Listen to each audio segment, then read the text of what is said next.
प्रिय साथियों, आज 2 अक्टूबर है, राष्ट्रपिता महात्मा गांधी जी की जयंती।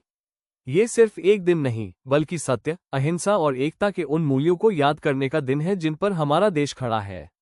बीजेपी और आरएसएस ने पिछले कुछ वर्षों में ये झूठ फैलाया है कि गांधी जी कमजोर थे और सिर्फ समझौते करते थे। लेकिन सच्चाई ये है कि गांधी जी ही वो शक्ति थे जिन्होंने पूरे देश को एक सूत्र में बांधा और आज़ादी की लड़ाई को जन आंदोलन बनाया।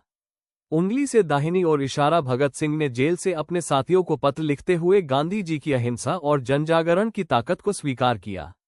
उन्होंने कहा था, गांधी जी ने अंग्रेजी साम्राज्य की जड़ों को हिला दिया है।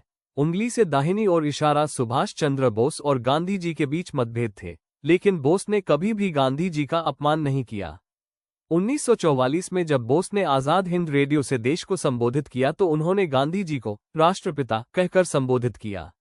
यह उनकी गहरी श्रद्धा थी।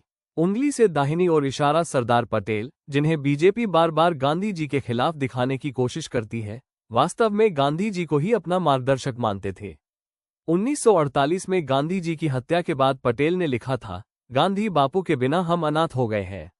अगर बापू न होते तो हम हिंदू मुस्लिम एकता और आज़ादी की लड़ाई को अंजाम तक नहीं पहुंचा पाते। उंगली से दाहिनी ओर इशारा डॉक्टर भीमराव अंबेडकर के भी गांधी जी से मतभेद थे, लेकिन उन्होंने गांधी जी की ईमानदारी और सेवा भावना को हमेशा स्वीकार किया।